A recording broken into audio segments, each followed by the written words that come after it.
Namo Buddhaya. Welcome everyone to another video. In today's video, I'm going to discuss with you about 4 signs of a good-hearted friend. Now, it is very difficult to find a good friend in this society, right? As social beings, right, we need people around us. We need people to help us, right? We cannot live in this world alone. So that is why it is very important to have a good-hearted and a good friend to us.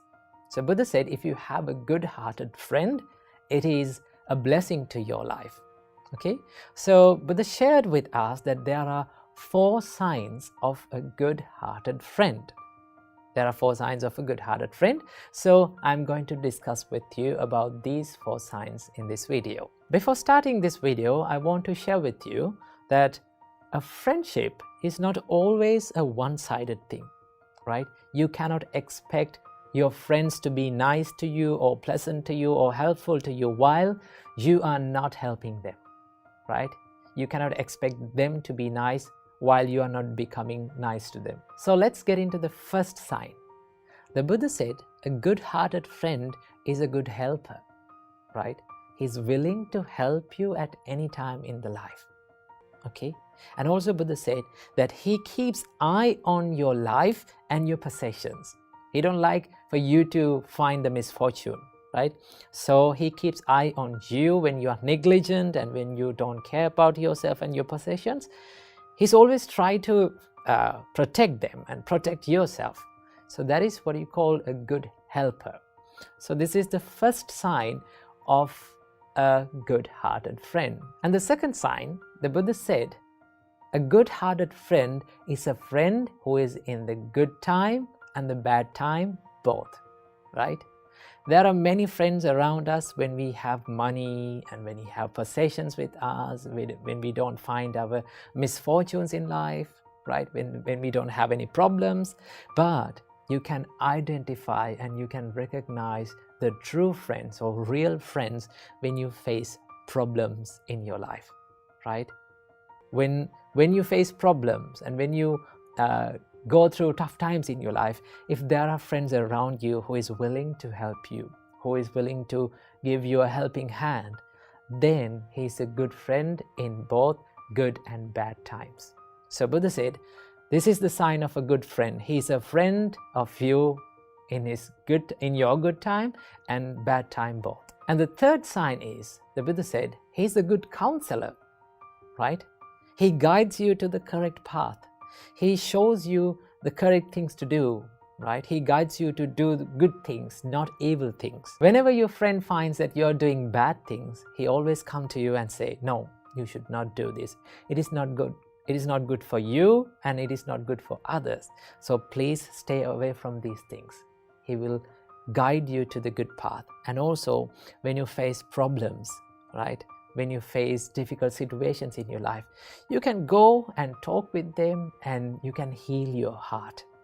Okay, so that is a friend who is called a good counselor. And the final quality that these good-hearted friends have is he is very compassionate towards you, right? He does not enjoy your misfortune. He or she doesn't like to see that you are falling into troubles and going through tough times. So he comes to you in those times and he or she always helps to you, right? They are willing to help you. That is a friend who is called a compassionate friend. Now, these are the 4 signs that you're having a good-hearted friend. But always remember, you may not find a friend who has all these 4 qualities, right? If you can find, then congratulations, you are very lucky. But you may not find a good friend who has all these qualities. But you can find maybe like 1 or 2 of these qualities in friends around you. So what you have to do is you have to be with them, you have to help them, you have to give your love and compassion towards them. Then you will receive that love and compassion back. Okay? So these are the 4 signs of a good-hearted friend. Okay? So if you could not find a good-hearted friend, then what you can do? Well, then the Buddha said, if you did not find a good friend in your life, be a good friend towards others. Be a good friend to other people. Then, according to the law of this world, you will receive good things back. So, these are the 4 signs that you're having a good-hearted friend. So, keep them in your mind and be with good people around you. Namo Buddhaya. Having to go through an experience of losing a loved one can be extremely painful for people. So today, I want to share with you one advice from the Buddha that will help you to ease up and that will help you to deal with this grief of losing a loved one. Okay, this is from Anguttara Nikaya Thana Sutta, and in this sutta Buddha mentions Sabbehi me piyehi manapehi nana bhavo vina bhavoti abhinnang paccavekkitabba. Whether you are a male person or a female or a monk or a lay person like you, whoever you are, think that one day I have to be separated from all the loving people and all the loving things around me. This is the reality. Now, this is all about admitting the reality. Normally, we don't like to admit the reality. People run away from realities. They don't like to think about that they are going to die one day. They don't like to think about that they are going to become old one day. They don't like to think about that they are going to be sick one day or get into diseases one day. So this is all about realities, right? In this life, in this very life, right, we all have to face this reality: death, sickness, old age, losing loved ones. These are the realities that we cannot stop, no? You cannot stop it, I cannot stop it, no one can stop it in this world. So, one thing that Buddha tells us is, admit the reality. See the reality as it is and try to think about it. Okay, one day I have to be separated from all these people around me, right? There are lots of people around us who are very near and dear, and we love them so much. The reality is, one day, you and I have to be separated from all these people, no? Or we have to leave them. So what Buddha says is, get ready to face this reality, right? How do you get ready to face this reality? By thinking about this every single day. Right? Buddha said, Abhinnam paccavekkitabban. Think it frequently, right? I have to be separated from these people around me. One day, that is the reality. When you think about this, there's another big advantage of thinking like this. What is that? When you think about this, you can have that compassion and you can show your love and kindness purely. Why? Because you know that you are not going to be around them for a long time. You know that you are not going to be with them forever. When you know that, and when you know that you have a little time to be with these people around you, then you can show your fullest love and you can show your fullest kindness in this little time. You do your best to do that, right? You do your best to show your love and kindness. So from now onwards, get ready to face this reality, right? When you get ready for that, when you face these situations in real life, you can face them with a strong mind. Most of the time, people face these situations unsuccessfully, all right? They often feel depressed, they become so much sad. Sometimes some people end up suiciding themselves, right? So when you make your mind and to face the reality, when you make your mind strong enough to face the reality, you can move on with your life and you can face that grief successfully. So think about the reality, don't run away from that, right? Then you will be able to create a happy and a peaceful mind in your life. Namo Buddhaya. Namo Buddhaya. Welcome to another video. In today's video, I'm going to introduce you to the most famous Buddhist text in this world. Now, if you are new to Buddhism and if you'd like to learn more about Buddhism, this is one of the best books that you can read. So, the book's name is Dhammapada. Now, what is Dhammapada?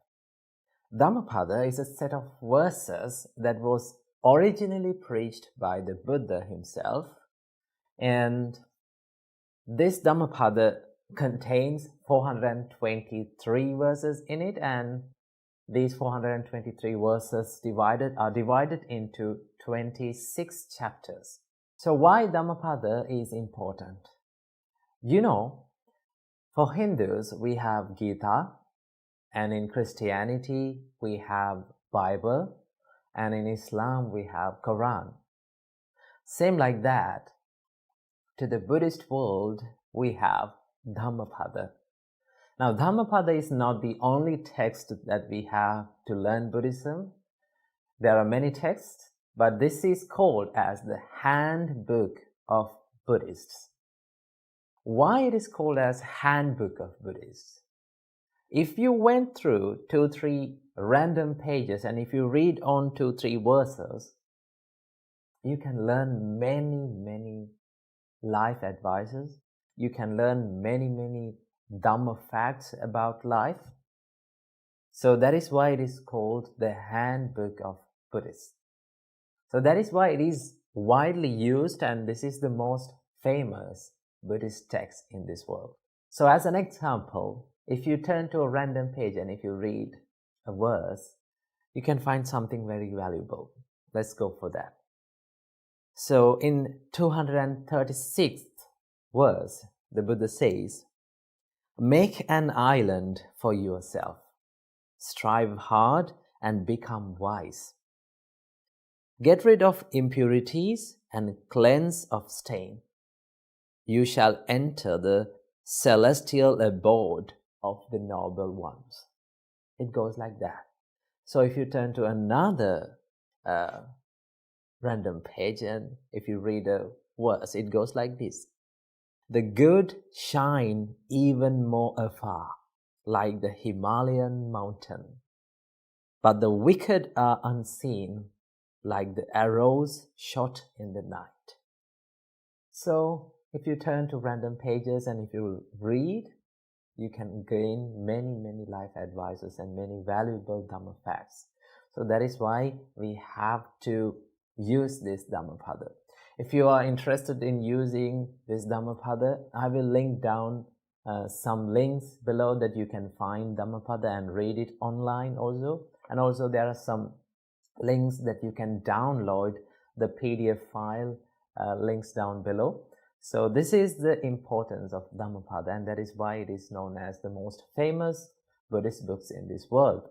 So that is the end of this little introduction video. So I hope you found something very valuable to your life. So practice Dhamma and practice good deeds. So I wish you all, may all of you be well and happy forever. Namo Buddhaya. Namo Buddhaya. Welcome and welcome back to another video. Today, I want to talk about something really important for all of our lives, especially in these days. And that is the things that we should not speak with others, according to Buddha's teachings. Now, at first, you might be thinking, well, I'm not a Buddhist, so why should I care about these things? Here's the thing. These principles can be applied to anyone's life, regardless of their religion or belief system. So that is why these speeches are called 4 unwholesome speeches. That is what Buddha said about these speeches. 4 unwholesome speeches. So without any further ado, let's dive in. First of all, we have lying. Now Buddha said, stay away from lying. Now I know we all have said white lies here and there in all of our lives, right? But whether it is a white lie, whether it is a black lie, grey lie, or a red lie, no matter what the lie is, lying itself can be so harmful for all of our lives. Why is that? When you lie, it destroys your trust. When you lie, it destroys your character, right? So that is why it is very important to have trust between people. in our daily relationships between people, the most important component of a happy relationship is the trust. So that is why Buddha said, live a truthful life. And it is very important to have that transparency and honesty in our relationships. So the first thing that we have to stay away from is lying. And next we have divisive speech. What do you mean by divisive speech? Divisive speech is all about creating drama between people or creating conflicts between people using your words, right? It can be gossiping or it can be talking behind someone's back, right? I must say that when you talk these words or when you use this divisive speech, it is not a good thing for your life. And also it is not a good thing for other people's relationships. So Buddha said, do not use this divisive speech. Do not break the relationships between people using your words. Most of the time, we use the divisive speech out of jealousy or out of anger. So that is why it's very important to stay away from divisive speech. And the third one is, Buddha said, stay away from harsh speech. Now, when someone is calling you or when someone is treating you with rude words, how do you feel? Now, we all have been in this receiving end of such speeches, no? How did you feel? We felt sad, we felt depressed, we felt down about ourselves. So that is why Buddha said, do not use your words to put someone down, right? Do not use your words out of anger. This is all about criticizing and name calling and putting someone else down with your words, right? So Buddha said, stay away from harsh speech. And finally, Buddha said, stay away from idle chatter. What do you mean by idle chatter? Idle chatter is all about speaking meaningless or useless things, right? Now, that doesn't say that we cannot have a small chat or a fun talk with people. We can do that, but we have to know where our limit is in our speech, right? We have to set the boundaries in our speech, right? We have to know where our speech become unproductive, right? When you use these words, when you use your words in a meaningful way, you can create a positive life. And you can create a positive emotions or positive feelings in others' lives too, right?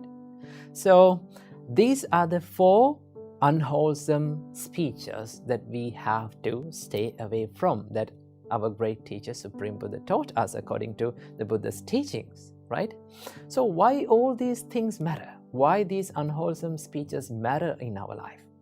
Well, Buddha said, the words that we speak can create either positive or negative karma in our life. Do not think lightly about this karma, right? You have to be very careful about the karma.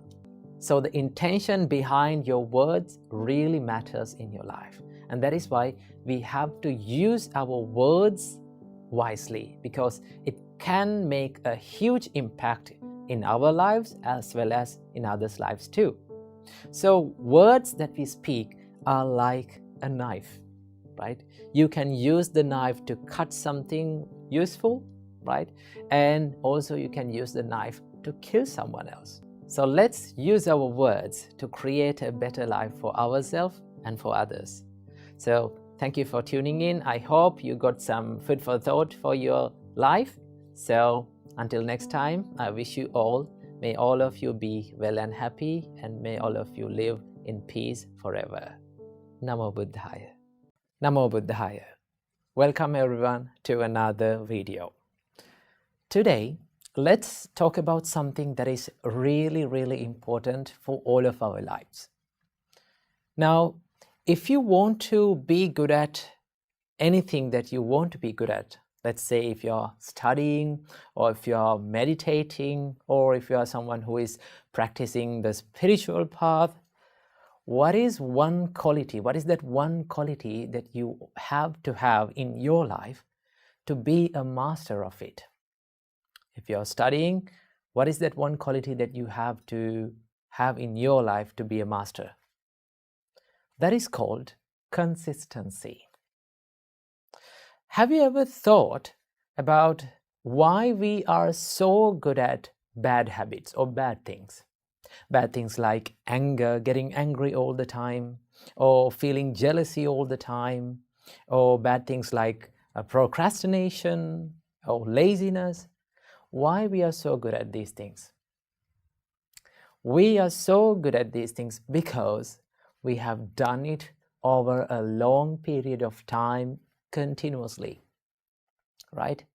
If you start getting angry, or if you start losing your temper again and again every single day, what will happen? You will be good at it, okay? If you are procrastinating the things that you want to do, then you will be a good procrastinator.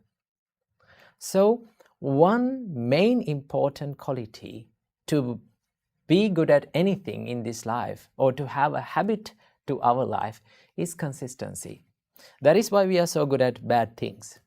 So we can use this theory or this consistency for our own benefit, right? If you're someone who is studying, right, you have to do it every single day, again and again, repeatedly, even in the days where you don't feel like doing it, because that is the hardest part and that is the most important part. When you feel like not doing it, but if you keep doing it, if you keep moving forward, if you keep going through it, then you will be able to make a good habit of it. And once you become good at it, or once you make a habit in it, then it will be so easy for you. So that is why our great teacher, Supreme Buddha, said that when you practice the spiritual path, right, when you practice meditations, do it again and again and again. Do not do it like here and there, once in a week, once in a blue moon. When you do that, and when you expect more results, you will never get it. So that is why Buddha said, Mettaya bhikkhave cheto vimuktya asevitaya bhavitaya bahuli kathaya. Buddha said, when you practice the mind of loving kindness, this is about practicing the loving kindness meditation and mind of loving kindness. Asevitaya bhavitaya bahuli kathaya. That means you have to use that mind of loving kindness. You have to do it again and again, consistently, bahuli kathaya. Use it again and again. When you do that, you will be good at it. And the loving kindness, or the love, or the patience, or the compassion will be a part of your life. Okay? So when you meditate, when you practice spiritual practice, or if you're studying, or if you're in a profession, if you are developing a skill, then what is the most important thing to have in your life to be good at it? The consistency. So do it on the days that you don't feel like doing it also, right? When you do that, when you move forward through it, then you will be a master of it. But here's the most important thing that you have to have. Do not judge your progress in your life, right? We are so busy to have quick progress, quick results, because we are used to this instant world, right? We live in an instant world, right? We can find everything we want in our mobile phone, right? If you want to Google something, instantly you get the results. So we are used to this instant world. But when it comes to the spiritual practice, when it comes to the soft skills, or developing the skills that you want, it is not that easy and it is not that instant.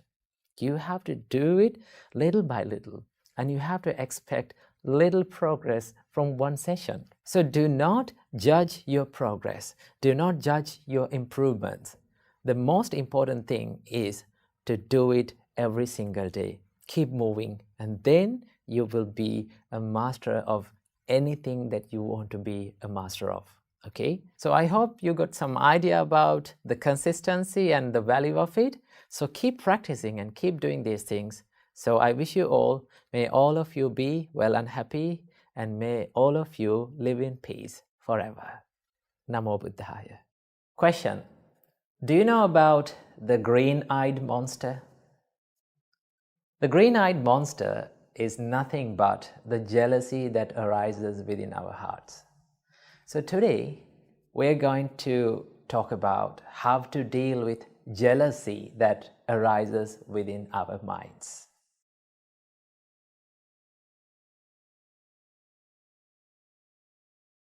Jealousy is one of the most hardest experiences and emotions that we have to go through in our life. It is very hard to admit, and also it is very hard to remove from our hearts. So how can we deal with this jealousy? First of all, let's see why we feel jealousy. We often feel jealousy when we hear or when we see that someone is better than us. Someone is more capable than us. Someone is more smarter and genuine than us.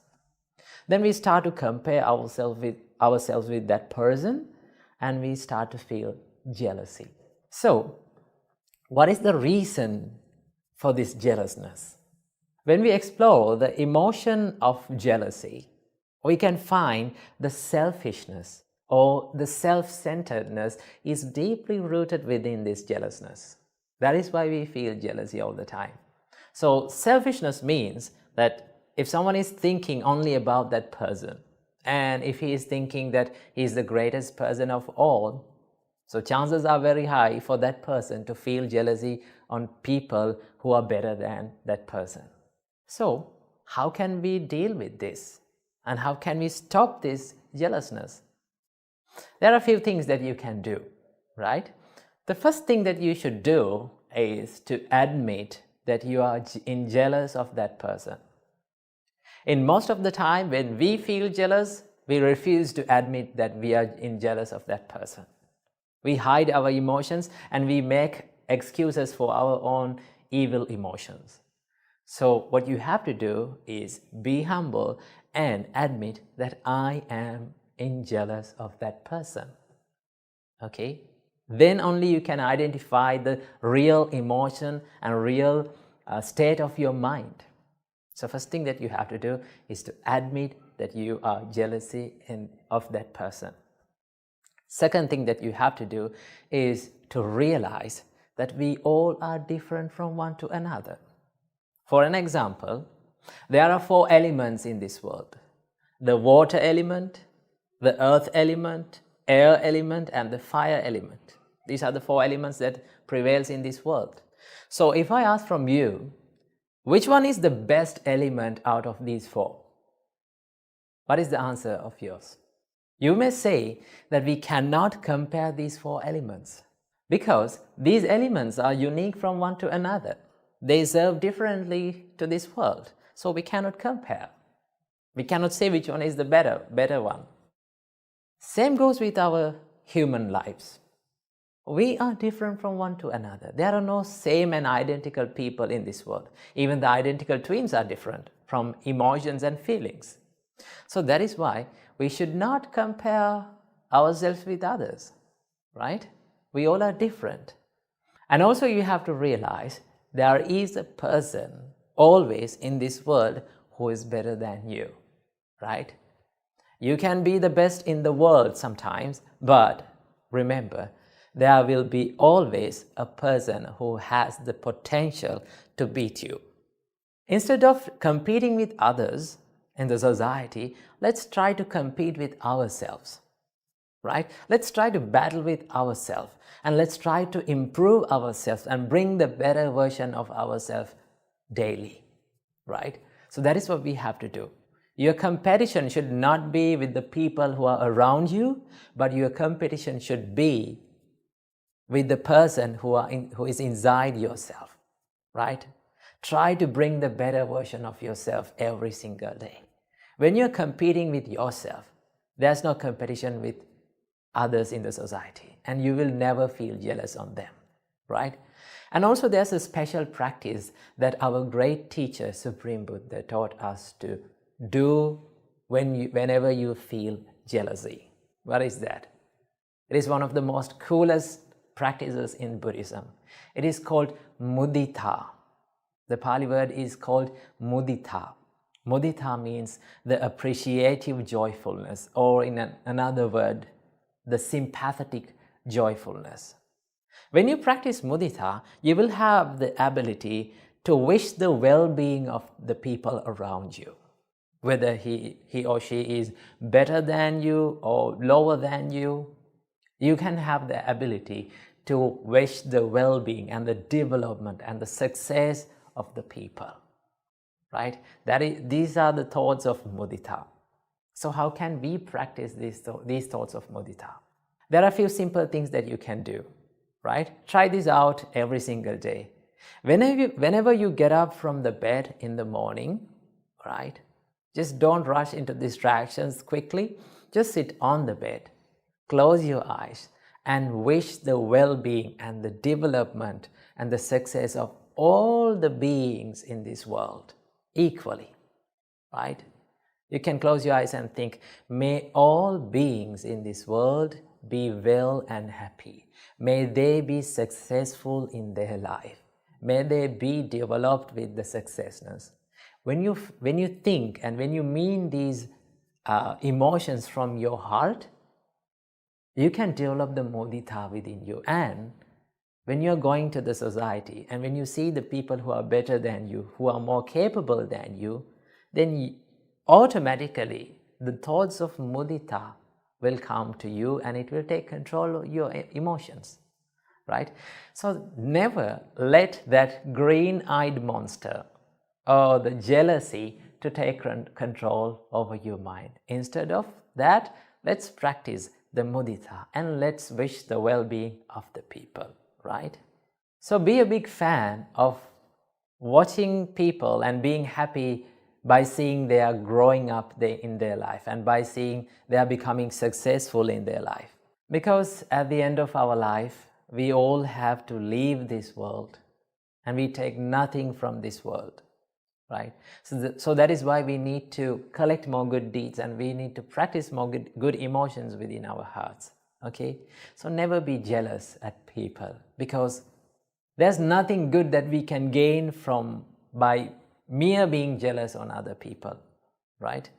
So practice mudita, appreciate and be happy by seeing the people growing up in their life. When you become happy by seeing the success of others, you can be happy about yourself also. Namo Buddhaya. Are you stuck in the past memories and regretting about what you have done in the past? Well, today we are going to talk about how to deal with miserable and painful past memories.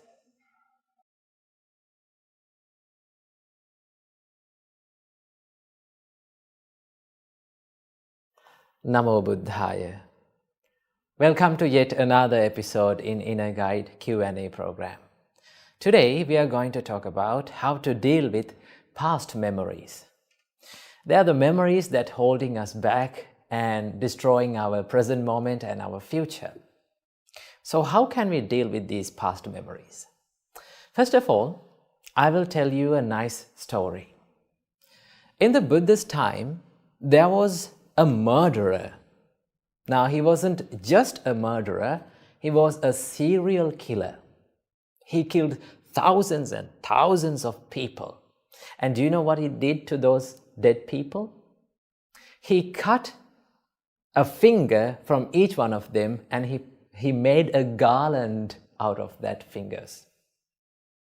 And he wore that garland around his neck. So his name was Angulimala, the person who wears the garland of fingers. With the help of the great Supreme Buddha, he became an innocent person again. Before becoming a serial killer, he was just an innocent boy. But with the bad companionship, he became a serial killer. So with the Buddha's help, he became an innocent person again, and he became a monk. After that, he realized the teachings of the Buddha and he became enlightened. The reason for his enlightenment was he did not let his past to define who he is, right? He did not regret about what he has done in the past. Instead, he focused on the present moment. The Buddha advised Angulimala, after becoming a monk, think of yourself as a newly born person, a new person, and do not let your past to define who you are. So he did meditations and he practiced the path of the Buddha and he became enlightened. So that was the little story. So what we can take from this little story? If you're holding onto the past and if you're letting your past to define who you are, right, you will never be the person that who you want to be. So remember, mistakes can happen by anyone. We make mistakes. That is why we are known as humans. Okay? So mistakes can happen. Even the good people make mistakes. That doesn't mean that they need to suffer and they need to regret about the things for the whole life, right? We make mistakes, and what we have to do, we have to focus on the present moment. Think of yourself, now I have done a mistake in the past, but now what should I do to become a good person? When you think of that, you're focusing on the present moment. That is what you have to do. Every time you're regretting about the past memories, the things that has happened in the past, you are touching the wound of yourself.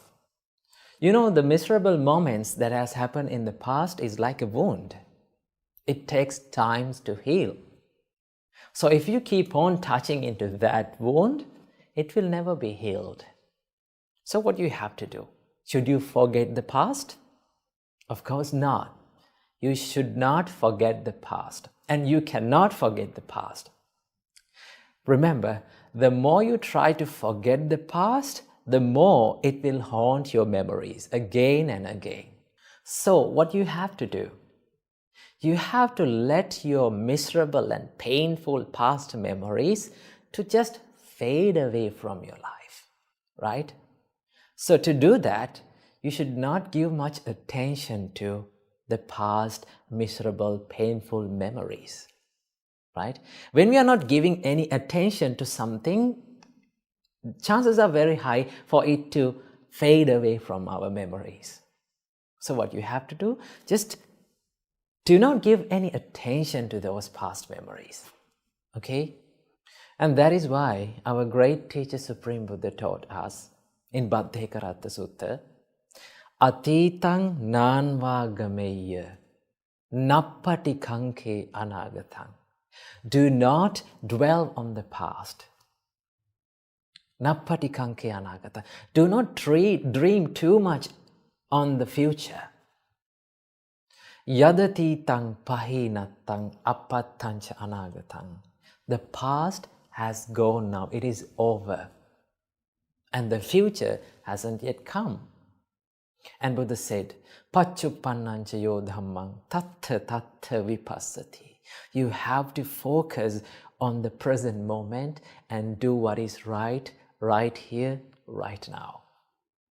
So do not let the past to define who you are, and focus on the present moment and think, what can I do to become a better person now? Admit your faults. Learn from your past. Do not make it a wound and a painful situation. Just learn from it, right? And then you can think, what should I do to become a better person right here, right now?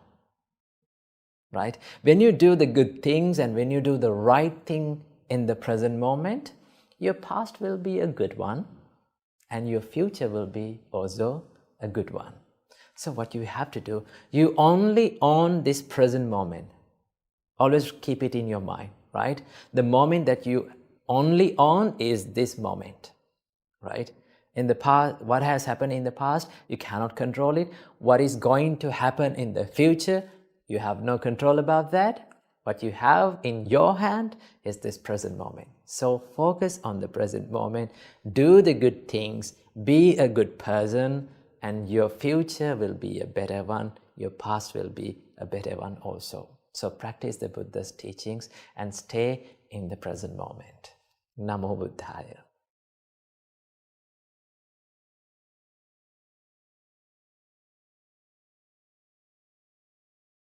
The sun rises from the east, and without stopping, it moves towards the west, and it sets in the evening. It is also like our life. We were born to this world, and from that day onwards, without stopping, we are moving towards the death. You and I are not dead yet, but we are dying without stopping. So today, let's talk about this important topic that many people doesn't like to talk about, the death. Well, most of us are scared of death. When you are in your families, when you're in your family with your family members, if you talk about death, what will happen? They will say that they will be offended, first of all, and they will say, no, you should not talk about death. Don't say that. So for ages and ages, death has been considered as something negative, something that is pessimistic, or something that people think that it is making our life very sad and sorrow and suffering. But in fact, the death is a very good teacher for all of us. And that is why the Buddha said, think about the death. Do not dodge that idea. Once our great teacher Supreme Buddha said, whether you are a male or a female, or a normal person, or a monk, or whoever you are, you have to think that you are a dying person. You are mortal and you are not escaped from death. That is what Buddha said. Why we should think about death? Why we should concentrate on our death? Well, is it making our life suffering, or is it make our life very negative? No. It is not the death that makes our life suffering or negative. It is the perspective that we are holding on to death makes us negative. So remember, we all should concentrate on our death and think about it. Always we have to think that I am a dying person. Today, I can face the death. There are many chances for that. So when we think about that, Buddha said, it says and it tells you, the death tells you that, hey, you have an expire date. You're not going to live forever on this world. No? You have a little time on this earth. So before you meet your death, you have to be a good person. You have to cultivate more good qualities in your life.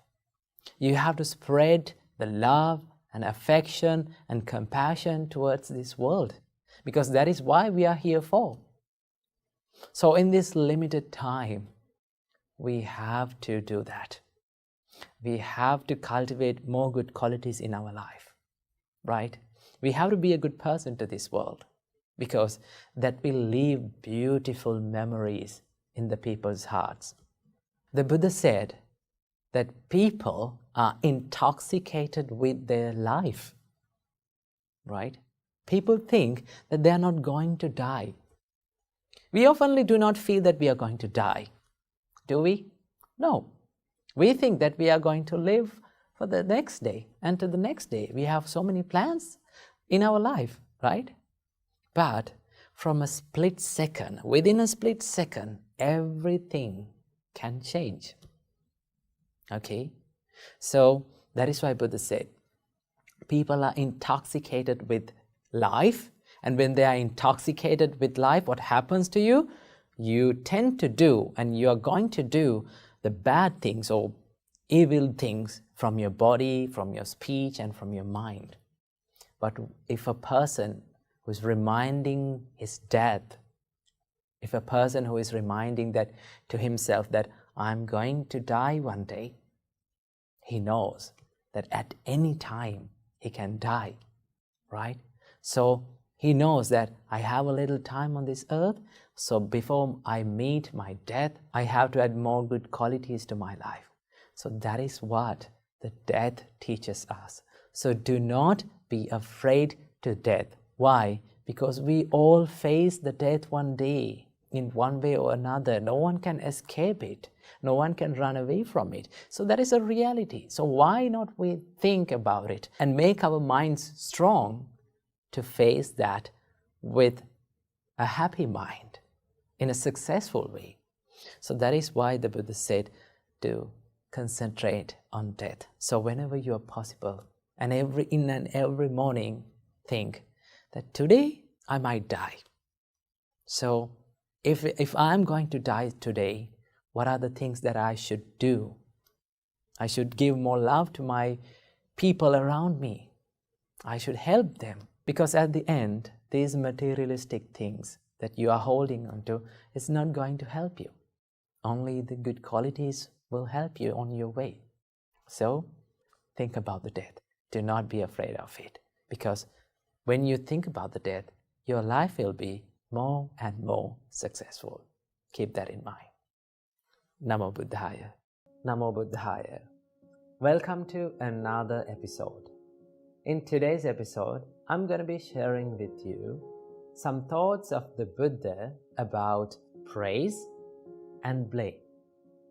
Now, when we think about our life, when people criticize us, when people blame us, what is our normal reaction? We feel angry about ourselves in the first place. And we tend to hate that person, of course. And also we feel sad in the same time.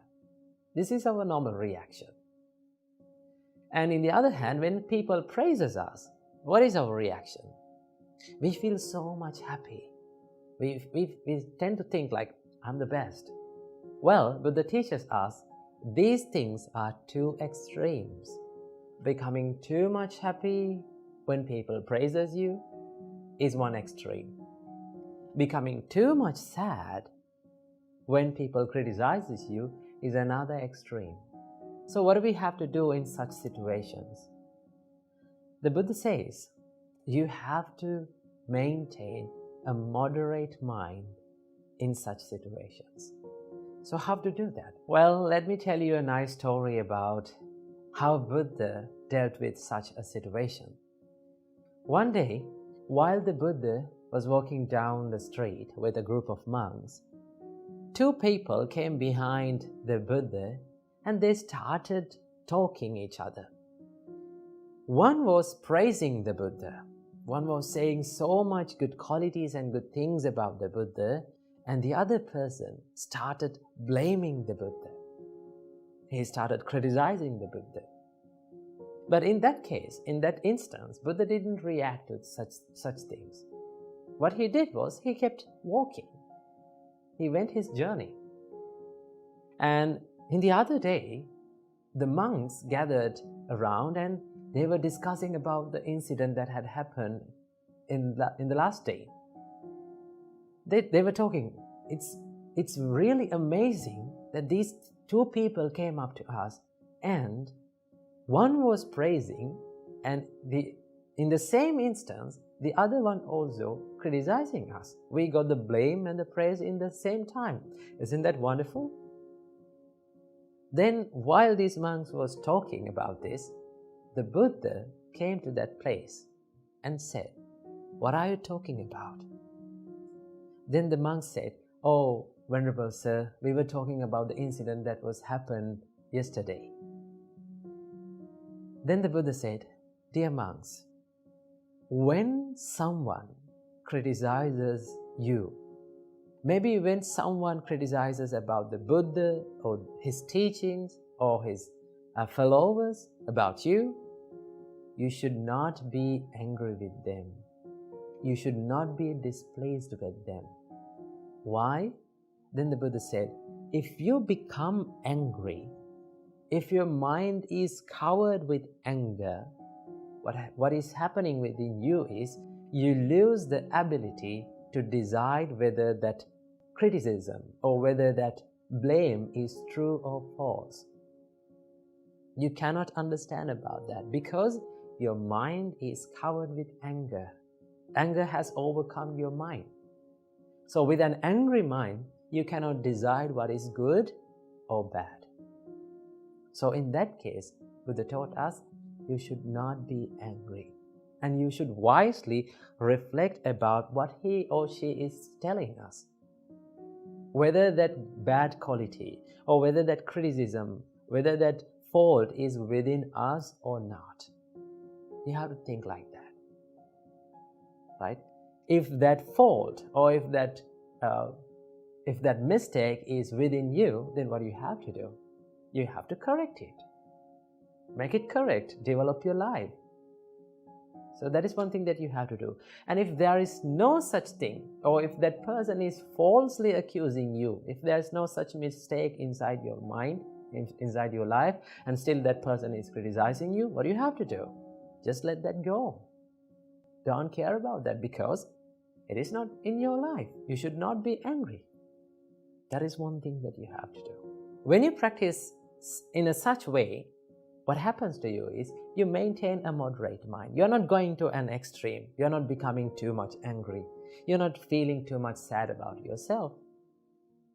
That is one thing that we can do. And in the other hand, when people praises us, we become too much happy. The Buddha said, no, you should not be too much happy about that. The Buddha said, when someone praises you, when someone says good things about you, what do you have to do? Don't be too much happy, because when you become too much happy, it also acts as a hindrance to your mind. When you become overjoyed, you lose your ability to realize or find what is good or what is bad, whether that good thing is within my mind or not. You have to wisely reflect about your life. Is that good thing, is that good quality is within my mind or within my life? Am I doing that good thing or not? If you're doing that good thing, you don't want to be too much happy because it is already inside your life. You're doing that, right? So in that way, you're not becoming too much happy about the things, right? So these are the two extremes. When we bring our mind to the moderate way, not becoming too much happy, not becoming too much sad, then you can maintain a peaceful mind. Then you will not think about anyone or think about yourself that I am the best in the world. Because when people praises you, you think like, okay, I'm the best in here, right? That is not being humble. That is something like a swollen-headed person do, right? And the other hand, when people criticizes us, what you have to do, we should not be too much sad, right? If it is wrong, if the fault is within us, we have to correct it. And if the fault is not within us, just ignore it. That is what you have to do. So these are the thoughts of the Buddha about praise and blame. So practice this moderate mind whenever you are facing the praise and the blame in your life. Namo Buddhaya.